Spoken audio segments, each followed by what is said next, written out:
नमस्कार, मैं नेहा आपके समझ कही सुनी प्रसंग लेकर प्रस्तुत हूँ। चलिए सुनते हैं। दो दोस्त रहते हैं, साथ में पढ़ाई करते हैं, विधि के विधान के अनुसार। एक दोस्त आगे बढ़ जाता है और अमीर बन जाता है और एक दोस्त वहीं गांव में रह जाता है। कुछ समय बीतता है तो अमीर दोस्त वापस अपने गांव आता है। उसी समय उसका जन्मदिन भी रहता है।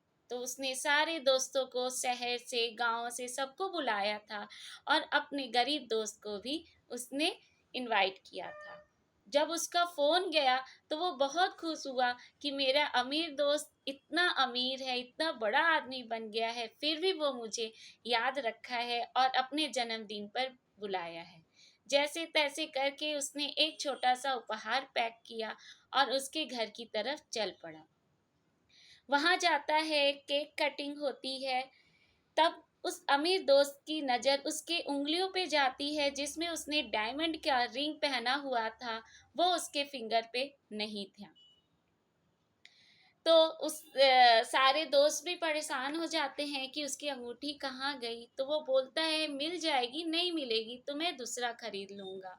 सारे दोस्त कहते हैं खरीद तो लोगे, फिर भी मिलनी चाहिए और हम सबकी तलाशी जरूर लो। पर उस गरीब दोस्त ने तलाशी के लिए हामी नहीं भरा। तभी हॉल में सारे दोस्तों के बीच में खानाफूसी शुरू हो जाती है कि ये गरीब है, इसने ही चोरी की होगी उसकी अंगूठी की।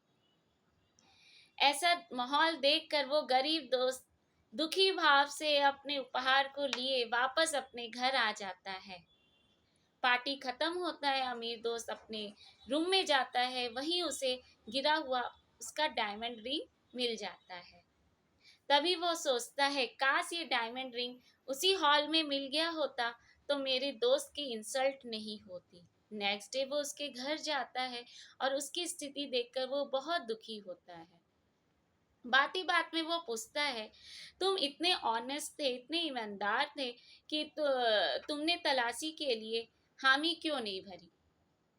तो वो दोस्त बोलता है मैं हामी भर देता, पर मैं हास का पात्र नहीं बनना चाहता था, क्योंकि जब तलाशी होती तो तुम्हारी अंगूठी नहीं मिलती, पर एक मिठाई का टुकड़ा जरूर मिलता जो मेरे पुत्र ने मुझे जाते समय बोला था कि चाचा के घर से मिठाई लेकर आना।